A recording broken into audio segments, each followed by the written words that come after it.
स्वागत है दोस्तों आप सभी का। आज हम पढ़ेंगे क्लास 11th पॉलिटिकल साइंस आपका सब्जेक्ट है और चैप्टर नंबर है 4 आपकी सेकंड बुक का जिसका नाम है सामाजिक न्याय यानी कि सोशल जस्टिस। तो आज की इस वीडियो में हम वो सभी important question answer cover up करेंगे जो कि आपके एग्जाम्स में बहुत बार पूछे गए हैं इस चैप्टर से। ठीक है, तो उन्हें हम कंप्लीट करने वाले हैं। वीडियो पूरा एंड तक देखिएगा, आपको सभी क्वेश्चन आंसर समझ में आ जाएंगे। बात करते हैं बच्चों क्वेश्चन नंबर फर्स्ट की। जैसा कि चैप्टर का नाम है सामाजिक न्याय, तो सबसे पहले क्वेश्चन बनेगा कि सामाजिक न्याय का अर्थ क्या है या फिर न्याय क्या होता है और न्याय के प्रति जो विभिन्न अवधारणाएं आपकी किताब में दी गई हैं वो कौन कौन सी हैं। तो न्याय की अवधारणा देखिए, सबसे पहले हम प्राचीन भारतीय समाज में समझें तो प्राचीन भारतीय समाज में न्याय जो था वो धर्म से जुड़ा हुआ था। किससे? धर्म से।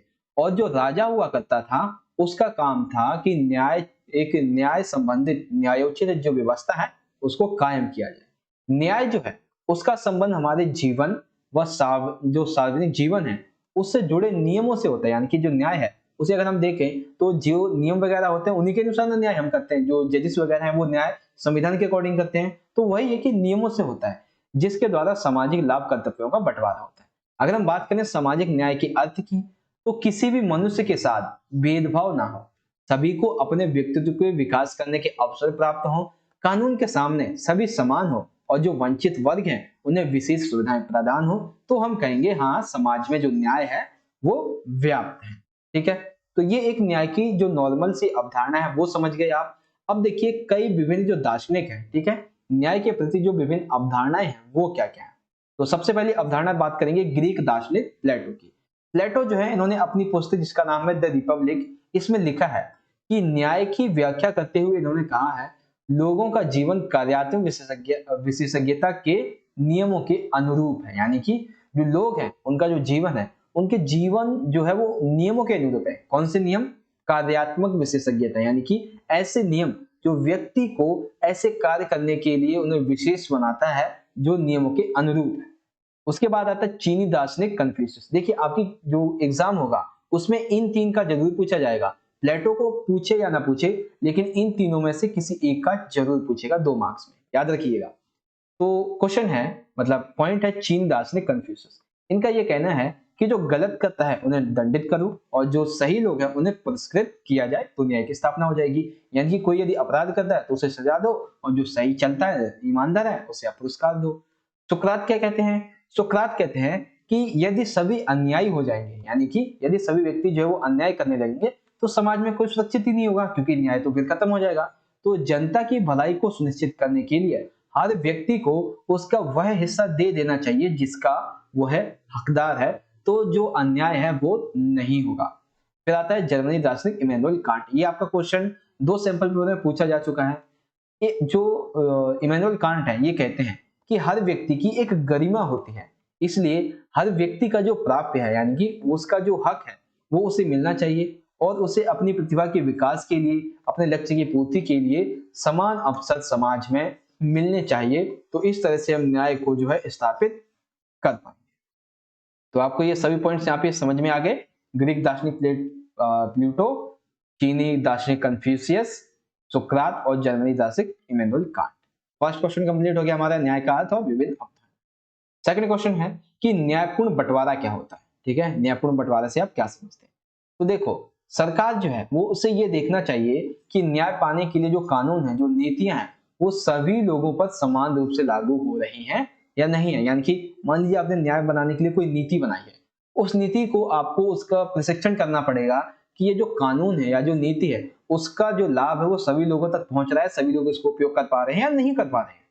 दूसरा पॉइंट कहेंगे कि सामाजिक न्याय का अर्थ क्या है कि वस्तुओं और सेवाओं के न्यायपूर्ण जो वितरण है। यानी कि न्यायपूर्ण बंटवारा में जो सामाजिक न्याय है उसका अर्थ क्या हो जाएगा कि समाज में जो वस्तुएं हैं, ठीक है, और जो सेवाएं हैं, जो संसाधन है, उनका वितरण जो है वो न्यायपूर्ण होना चाहिए। ये होता है न्यायपूर्ण बंटवारा। जैसे कि वितरण में समाज के विभिन्न समूहों और व्यक्तियों के बीच भी हो सकता है तथा नागरिकों को जीने के समान धरातल मिल सके इसलिए भी हो सकता है। यानी कि न्यायपूर्ण बंटवारा कैसे होगा? एक तो समाज के विभिन्न समूहों के बीच में हो जाएगा, जो समुदाय के लोग हैं, बाकी जो व्यक्ति हैं उनके बीच में हो जाएगा। इससे क्या होगा कि जो नागरिक है उन्हें जीने के लिए एक सही जो छत है, रोटी कपड़ा है वो मिल सकेगा। भारत में जो समानता है इसको बढ़ावा देने के लिए भारतीय संविधान ने छुआछूत का जो प्रथा थी उसका उन्मूलन किया है और ये सुनिश्चित किया था कि जो निचली जाति है उनके लोगों को मंदिरों में प्रवेश मिले, नौकरी और पानी जैसी जो बुनियादी सुविधाएं हैं वो उनको ऐसी जरूरतों से ना रोका जाए। उन्होंने इन लोगों के लिए आरक्षण की व्यवस्था की, साथ ही साथ कुछ राज्य सरकारों ने भूमि सुधार जैसे कदम भी उठाए थे। तो न्यायपूर्ण बंटवारा से हमारा संबंध मतलब ये हो जाएगा कि समाज में व्याप्त जो वस्तुएं, जो सेवाएं, ठीक है, और एक चीज और लिखेंगे यहाँ पे, जो संसाधन है उनका जो बंटवारा है वो इस तरह से किया जाए जिसका लाभ समाज के सभी नागरिकों को, सभी व्यक्ति को, सभी समूहों को मिल सके, जिससे वे अपने जीने के लिए समान धरातल मिल पाएंगे। ठीक है, तो उसके बाद लिख देंगे छुआछूत प्रथा का उन्मूलन किया इसके बाद। तो आपको समझ में आ गया बच्चों कि न्यायपूर्ण बंटवारा जो है उसका अर्थ क्या हो। क्वेश्चन नंबर थर्ड में हमसे पूछा गया है कि जॉन रॉल्स के न्याय के सिद्धांत का वर्णन कीजिए, या फिर ऐसे पूछा जाएगा अज्ञानता के आवरण के सिद्धांत का वर्णन कीजिए। ठीक है, तो हमने लिखा है जॉन रॉल्स के न्याय का सिद्धांत या फिर अज्ञानता के आवरण का सिद्धांत। तो इस तरह से लिखेंगे कि इस सिद्धांत के अनुसार निष्पक्ष और न्याय संगत नियम तक पहुंचने का एकमात्र रास्ता यही है कि हम खुद को ऐसी परिस्थिति में होने की कल्पना करें जहां हमें निर्णय लेना होगा कि समाज को कैसे गठित किया जाए। यानी कि इस न्याय की शुरुआत इस तरह से हो जाती है कि हमें एक अपने आप को, अगर हमें न्याय लाना है समाज में, ठीक है, समाज में न्याय स्थापित करना है, तो हमें निष्पक्ष और न्याय संगत नियम तक पहुंचने के लिए सबसे अच्छा जो रास्ता है वो ये है कि हमें इस चीज की कल्पना करनी चाहिए कि अब हम जो है एक समाज को संगठित करने जा रहे हैं। उसके बाद क्या होगा, जब देखिए आपने ये सोच लिया कि अब जो है हम समाज को संगठित करने जा रहे हैं, तो आपको बहुत सारी चीजों का भी ध्यान रखना है, जैसे कि आपको इस चीज का बिल्कुल भी भान नहीं होना चाहिए, इस चीज का ज्ञान नहीं होना चाहिए, इस चीज का पता नहीं होना चाहिए कि उस आने वाले भविष्य समाज में आपकी क्या स्थिति होगी, आप किस किस्म के परिवार में जन्म लेंगे, उच्च के होंगे या फिर निम्न जाति के होंगे, धनी होंगे, गरीब होंगे, सुविधा संपन्न होंगे या फिर सुविधाहीन होंगे। यानी कि देखो बच्चों, सिंपल से यहाँ पे बात ये कही गई है कि मान लीजिए कोई व्यक्ति है, उसे समाज को संगठित करना है, तो जब वो समाज को संगठित करने जाएगा तो सिंपल सी बात है कि वो जिस समुदाय में अभी है, ठीक है, तो उस समुदाय के लिए अच्छे नियम बनाएगा। तो उसे क्या करना है, जब वो समाज को संगठित करेगा, उसके लिए नियम बनाएगा, तो उसे अपने आप को जीरो में सोचना है। जीरो यानी कि उसे बिल्कुल भी ये पता नहीं होना चाहिए कि भविष्य में वो क्या होने वाला है, ठीक है, उसकी स्थिति क्या होगी, जो परिवार है वो उच्च जाति का होगा, निम्न का होगा, धनी होगा, गरीब होगा, इस सभी का उसको ज्ञान नहीं होना चाहिए, यानी कि जीरो होना चाहिए। जॉन रॉल्स कहते हैं कि अगर हमें ये मालूम नहीं होगा कि वर्तमान भविष्य में हम क्या होंगे, भविष्य के समाज में हमारे लिए कौन कौन से विकल्प खुले होंगे, जब तक भविष्य के हम उन समाज के नियमों और संगठनों के बारे में जिस निर्णय का समर्थन करेंगे वह तमाम सदस्यों के लिए अच्छा होगा। यानी कि देखिए, किसी भी व्यक्ति को समाज को संगठित करना है या फिर न्याय को स्थापित करना है, तो हमें क्या करना है, भविष्य में हम क्या होंगे इसकी कल्पना नहीं करनी है, तभी समाज में जो अच्छे नियम होंगे, जो सख्त नियम होंगे वो हम लागू कर सकेंगे जो सभी सदस्यों के लिए अच्छे होंगे। तो इसी को कहा गया अज्ञानता के आवरण, यानी कि आपको एक अज्ञान व्यक्ति होकर समाज को संगठित करना है। ठीक है, तो आपको समझ में आ गया जॉन रॉल्स का न्याय का सिद्धांत। अभी देखिए इसमें एक दो पॉइंट्स और हैं। क्या है, जॉन रॉल्स जो है वो ये आशा करते हैं कि समाज में अपने संभावित स्थान और हैसियत के बारे में पूर्ण अज्ञानता की हालत में हर आदमी आम तौर पर, जैसा सब कहते हैं, कि अपने खुद के हितों को ध्यान में रखकर फैसला करेगा। क्यों? क्योंकि कोई ये नहीं जानता होगा कि वह कौन होगा और उसके लिए क्या लाभप्रद होगा, इसलिए हर कोई सबसे बुरी स्थिति के मद्देनजर ही कल्पना करेगा। यानी कि जब हमें समाज में हमारा स्थान क्या होगा ये नहीं पता होगा, तो जो नियम और कायदे बनाए जाएंगे वो सही होंगे। क्यों होंगे? क्योंकि जो व्यक्ति है वो सभी के हितों को ध्यान में रखकर कानून बनाएगा, तब जो है व्यक्ति उस बुरी स्थिति का, जिसमें वो सबसे बुरा भी हो सकता है, उस स्थिति के मद्देनजर ऐसे भी कानून बनाएगा जिससे वो उस बुरी स्थिति से निकलने के लिए कामयाब हो सके। ठीक है, खुद के लिए सोच विचार कर सकने वाले व्यक्ति के सामने स्पष्ट हो जाएगा कि जो जन्म से सुविधा संपन्न है वे कुछ उपसर्गों का उपभोग कर सकेंगे। यानी कि देखिए, वे व्यक्ति जो जन्म से सुविधा संपन्न है उन्हें कुछ विशेष अधिकार मिलेंगे। वहीं दुर्भाग्य से यदि कोई व्यक्ति जो है उसका जन्म वंचित तबके में हो गया है, तो सिंपल सी बात है उसे कोई अवसर नहीं मिलेगा। तो ऐसे में जो व्यक्ति न्याय स्थापित करेगा, समाज को संगठित करेगा, वो इस तरह से शिक्षा, स्वास्थ्य और आवाज जैसे महत्वपूर्ण जो संसाधन है इनको इस तरह से बनाएगा ताकि सभी वर्ग के लोग इसका उपयोग कर सके, उन्हें प्राप्त कर सके। तो ये है जॉन रॉल्स का न्याय का सिद्धांत, यानी कि आपको एक समाज का निर्माण करना है, एक समाज में न्याय स्थापित करना है, तब जब आपको इस समाज में आपकी स्थिति क्या है ये पता नहीं हो, तब आप जो निर्णय है वो सभी वर्ग के लोगों के लिए सही से ले पाएंगे। तो इसे कहते हैं जॉन रॉल्स का न्याय का सिद्धांत, या फिर आप कह सकते हैं अज्ञानता के आवरण का सिद्धांत। समझ में आ गया आप सभी को? चलिए आप देख लेते हैं अगला क्वेश्चन। क्वेश्चन नंबर 4 है हमारा, सामाजिक न्याय को स्थापित करने के तरीकों की विवेचना कीजिए, यानी कि वे कौन से तरीके हैं जिससे यदि आपको सामाजिक न्याय को स्थापित करना है तो आप कर सकेंगे। तो देखिए, सबसे पहला है समान लोगों के प्रति समान व्यवहार, दूसरा है समानुपातिक न्याय, और तीसरा है विशेष जरूरतों का विशेष ख्याल। तो देखिए, पहले तो हम यही लिख देंगे कि सभी जो है वो मनुष्य होने के नाते समान अधिकार और समान जो बर्ताव है उसके अधिकारी हैं। जब समान अधिकार की बात कर लेते हैं तो कौन कौन से हो जाएंगे, जैसे जीवन जीने का अधिकार है, उन्हें स्वतंत्रता होनी चाहिए, संपत्ति के अधिकार हैं, ये सभी हैं, और जो उनकी मूलभूत आवश्यकता है उनके लिए उन्हें समान अवसर मिलने चाहिए। ठीक है, इसमें सामाजिक अधिकार भी सम्मिलित हो जाते हैं, मताधिकार, राजनीतिक अधिकार, ये सभी सम्मिलित हो जाते हैं। ठीक है, तो हमें क्या करना है कि लोगों के साथ, यानी कि व्यक्तियों के साथ वर्ग, जाति, नस्ल, लिंग आदि के आधार पर भेदभाव नहीं किया जाना चाहिए। उन्हें उनके काम और कार्यकलाप के आधार पे जांचा जाना चाहिए, ना कि इस आधार पे कि वे किस समुदाय के हैं। यानी कि ये जो समान लोगों के प्रति समान बर्ताव का सिद्धांत है, ये कहता है कि सभी व्यक्ति जो है वो मनुष्य होने के नाते उन्हें कुछ अधिकार और उनके साथ सम्मान पूर्वक जीवन जीने का उन्हें अधिकार है। उन्हें जीवन जीने का अधिकार है, स्वतंत्रता संपत्ति का अधिकार है, उन्हें मत देने का अधिकार है, राजनीतिक अधिकार है, सामाजिक अधिकार है। वहीं दूसरी ओर ये कहते हैं कि व्यक्ति के साथ में वर्ग, जाति, नस्ल, लिंग आदि के आधार पर भेदभाव नहीं हो। जो व्यक्ति जैसा करता है उसके अनुसार उसे जो मेहनताना है वो दिया जाना चाहिए, न कि इस आधार पे कि वे किस समुदाय के। जैसे कि एक पत्थर तोड़ने वाला और एक है पिज्जा बांटने वाला, उनको उनके व्यक्ति के कौशल के आधार पर, पत्थर तोड़ने वाला है तो मान लिया अगर उसका 100 रुपए है, तो ऐसा तो है नहीं कि आप पिज्जा बांटने वाले को भी 100 रुपए दे दोगे, नहीं, उसका जो एक दिन का दिहाड़ी होगा वो अलग होगा। तो वैसे ही अब देखिए, ये तो उचित है, ठीक है, लेकिन अनुचित क्या है? अनुचित ये है कि यदि एक ही स्कूल में एक पुरुष शिक्षक है और एक महिला शिक्षक है, और महिला शिक्षक से अधिक वेतन मिलता है पुरुष शिक्षक को, तो ये अनुचित है। यानी कि मान लीजिए कि जो फीमेल है उसको मिलता है 9,000, ठीक है, मैंने ये पहले भी ये बताया है, और एक मेल है उसे मिलता है 10,000, तो ये चीज जो है वो अनुचित है। ठीक है, तो हमें ये बताया गया कि समान लोगों के प्रति समान बर्ताव के सिद्धांत में ये पॉइंट्स आप लिख देंगे। ठीक है, तो आ गया समझ आप सभी को यहाँ पे? चलिए आगे बढ़ जाएं। अब देखिए दूसरा सिद्धांत, दूसरा है समानुपातिक न्याय, यानी कि किसी विशेष स्थिति में सभी व्यक्तियों के साथ में जो समान बर्ताव का सिद्धांत है वो अन्याय हो जाएगा, बिल्कुल हो जाएगा। देखिए, एक पत्थर तोड़ने वाला है, एक पिज्जा बांटने वाला है, ये अलग है, तो हमने यहाँ पे जो न्याय है उसके अकॉर्डिंग क्या किया, अलग अलग मेहनताना के आधार पे उन्हें पैसे दिए हैं। अब पुरुष शिक्षक है, महिला शिक्षक है, तो उन्हें सही एक ही वेतन मिलना चाहिए। लेकिन कई बार ये बर्ताव गलत होता है। कहाँ पे होता है ये देखिए, उदाहरण से समझिए कि जैसे कोई व्यक्ति है, एक परीक्षा हो रही है, ठीक है, ये परीक्षा मतलब एक स्कूल है जिसमें टोटल जो है मान लीजिए कि ये 6 बच्चे पढ़ते हैं, ठीक है, ये 6 बच्चे इसमें पढ़ते हैं। अगर आप इनको बिल्कुल बराबर अंक दे देते हैं, यानी कि 40 में से मान लीजिए अभी आपका एग्जाम जब 40 मार्क्स का होने वाला है, तो 40 में से यदि आपको 35 सभी को दे दिए जाते, कितने? 35 सभी बच्चों को दे दिए जाते, तो ये गलत होगा। क्यों होगा?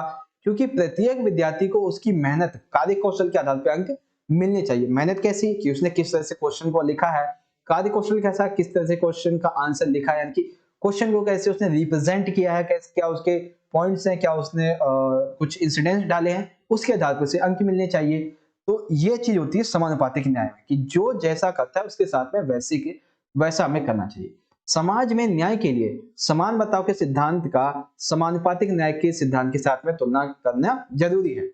किसी काम के लिए वांछित मेहनत, कौशल, संभावित खतरे आदि कारकों को ध्यान में रखते हुए अलग अलग काम के लिए अलग अलग पारिश्रमिक का निर्धारण उचित व न्याय संगत होगा। यानी कि देखिए क्या क्या बताया गया है, वांछित मेहनत, कौशल और संभावित खतरे, इन सभी को ध्यान में रखते हुए जो सैलरी है, इस तरह से वो कहा गया है, मेहनताना जो है वो डिसाइड किया जाए, तो ये न्याय संगत होगा। वहीं आ जाता है विशेष जरूरतों का विशेष ख्याल। अब देखिए, दो सिद्धांत तो हमने पढ़ लिए, समान लोगों के प्रति समान विभाग और कुछ समानुपातिक न्याय है, लेकिन अब आता है विशेष जरूरतों का। तो इसमें क्या होता है कि पारिश्रमिक यानी कि जो मेहनत या फिर कर्तव्य जब हम इनका वितरण कर रहे हो तो हमें कुछ लोगों का विशेष ख्याल रखना होगा। जैसे कि मान लीजिए कि मतलब पहले एक पॉइंट और समझिए कि जो हमारा समान बर्ताव का सिद्धांत है, कौन सा, ये वाला समान लोगों के प्रति समान बर्ताव, ये इसका विस्तार करता है। कैसे कि समान लोगों के साथ समान बर्ताव के सिद्धांत में ये निहित है कि जो लोग कुछ महत्वपूर्ण संदर्भों में समान नहीं है उनके साथ भिन्न ढंग से बर्ताव किया जाए। जैसे कि मान लीजिए विकलांगता वाले लोग हैं तो उन्हें कुछ खास मामलों में असमान तथा विशेष सहायता के योग्य समझा जा सकता है, तो उन्हें आरक्षण वगैरह भी दिया जाता है। कुछ पिछड़े जाति के तो उन्हें आरक्षण देते हैं। जैसे कि हमारे भारतीय संविधान में देख लीजिए, जो अनुसूचित जाति हैं, अनुसूचित जनजाति हैं, ऐसे लोगों को सरकारी नौकरी में और जो शैक्षणिक संस्थान है, ठीक है, सरकारी शैक्षणिक संस्थान, उसके दाखिले के लिए आरक्षण का प्रावधान किया गया। तो किसके अंतर्गत है ये है विशेष जरूरत का विशेष ख्याल के अंतर्गत। तो याद रखिएगा कि समान लोगों के प्रति समान बर्ताव यही संबंधित है आपका विशेष जरूरत के विशेष ख्याल से।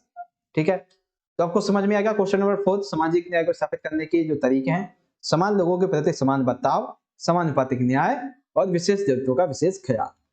आ जाते हैं क्वेश्चन नंबर 5 पे। बहुत इंपॉर्टेंट प्रश्न है, न्याय के जो विभिन्न आयाम है उनकी चर्चा की। ठीक है, तो सबसे पहले हमने देखते हैं राजनीतिक न्याय क्या होता है। तो देखिए पहला पॉइंट, किसी भी लोकतांत्रिक समाज में राजनीतिक न्याय का अर्थ है समान राजनीतिक अधिकारों को प्रेरित करना। राजनीतिक न्याय राजनीतिक क्षेत्र में लोगों की स्वतंत्रता निष्पक्ष जो सहभागिता है उसको लागू करता है। सार्वभौमिक वयस्क मताधिकार राजनीतिक न्याय की अभिव्यक्ति है, यानी कि यदि किसी व्यक्ति को सार्वभौमिक वयस्क मताधिकार मिला हुआ है, जो वोट डालने का अधिकार मिला है, तो हाँ, ये राजनीतिक न्याय की अभिव्यक्ति है। सार्वजनिक कार्यालयों में निर्वाचित होने के लिए अवसर की समानता, अभिव्यक्ति की स्वतंत्रता एवं संघ बनाने की स्वतंत्रता राजनीतिक न्याय के महत्वपूर्ण स्तंभ हैं। तो अगर पूछा जाए राजनीतिक न्याय के महत्वपूर्ण स्तंभ जो कह सकते हैं कि स्तंभ हैं वो कौन कौन से हैं, तो निर्वाचित होने की अवसर की समानता, अभिव्यक्ति की स्वतंत्रता और संघ बनाने की स्वतंत्रता। आ जाते हैं सामाजिक न्याय पर। तो ये कहता है कि किसी भी मनुष्य के साथ भेदभाव ना हो, सभी को अपने व्यक्तित्व के विकास के अवसर प्राप्त हो, कानून के सामने सभी समान हो तथा वांछित वर्गों को विशेष सुविधाएं जो है वो प्रदान की जानी चाहिए।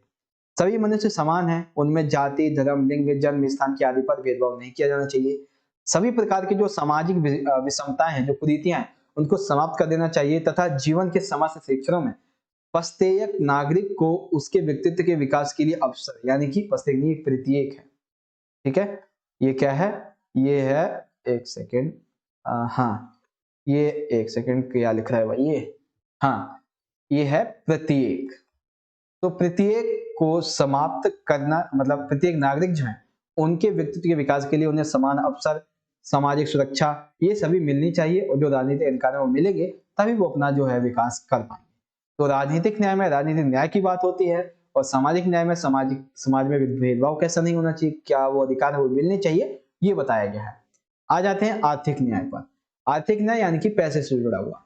तो सभी नागरिक जो है उन्हें अपने जीवन यापन के लिए समान अवसर प्रदान करने चाहिए। इसका आशय यह है कि लोगों की सहायता करना भी, कौन से, वे जो कार्य करने तथा अपनी जीविका जो है यानी कि जो पैसे हैं उसे अर्जित करने में अक्षम है, ऐसे लोगों को हमें जो कुछ अवसर ऐसे जो विशेष उनको देने चाहिए जिससे वो अपना विकास कर सकें।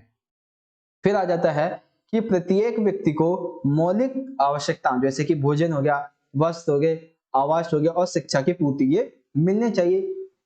यह समान कार्य के लिए समान वेतन, समान आर्थिक अवसर, संसाधनों का उचित वितरण आदि प्रावधानों के माध्यम से आजीविका के पर्याप्त जो संसाधन है उसका आश्वासन देता है। तो आर्थिक न्याय में हम क्या समझे हैं कि समान अवसर लोगों को प्रदान किए जाने चाहिए, जो कुछ सहायता, विशेष सहायता के योग्य है उन्हें विशेष सहायता मिले, कुछ आवश्यक जो आवश्यकताएं हैं उनकी भोजन, वस्त्र, रहने के लिए घर और शिक्षा ये मिलने चाहिए, समान वेतन, समान आर्थिक अवसर, संसाधन का उचित वितरण ये सभी होना चाहिए। आ जाते हैं विधिक न्याय पर। विधिक न्याय क्या कहता है, यह न्याय की एक संकीर्ण मतलब ये जो न्याय है यह न्याय की एक संकीर्ण न्याय है, यानी कि ये न्याय का एक संकीर्ण भाग है तथा समाज में विविध प्रकार के रूप में विद्यमान है। कैसे विद्यमान है, जैसे कि एक कोर्ट ऑफ लॉ, यानी कोर्ट ऑफ लॉ ये विधि की व्याख्या करता है कि विवाद में सम्मिलित जो वादियों के पक्ष में विपक्ष में पश्चात अनियमितता निर्धारित करता है। यानी कि देखिए ये क्या करता है कि कोर्ट ऑफ लॉ ये एक चीज करता है, क्या करता है कि विधि की व्याख्या यानी कि कानून की व्याख्या करता है। अब जो विवाद में सम्मिलित जो विवादी हैं, वादी नहीं विवादी यानी कि जिसने विवाद किया है, वो विवादी जो है उनके पक्ष में उनके विपक्ष में जो दलीलें होती है उनको सुनते हैं और उस आधार पे न्याय करते हैं।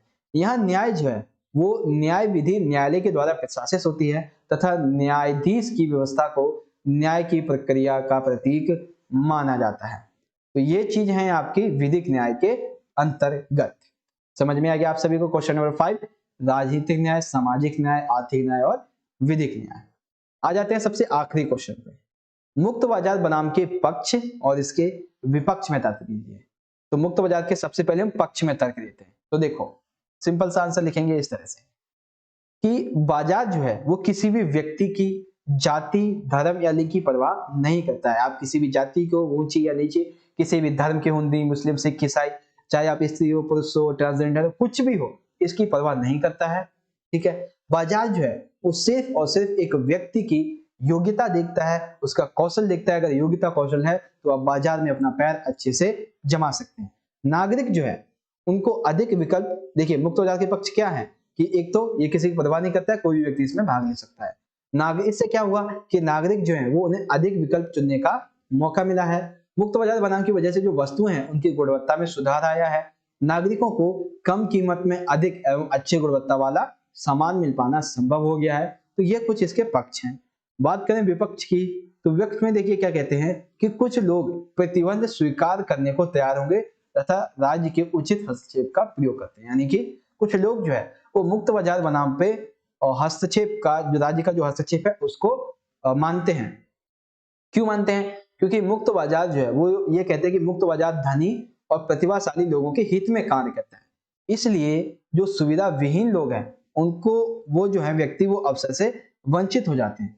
तो इसीलिए इनका कहना है कि राज्य उन वृद्धों और उन रोगियों को विशेष सहायता प्रदान करे जो प्रतिस्पर्धी नहीं बन सकते। और ये सवाल उठाते हैं, क्या सवाल उठाते हैं, क्या जो अक्षम है, जो सुविधा विहीन वर्ग है, उनकी जिम्मेदारी सरकार की होनी चाहिए या नहीं?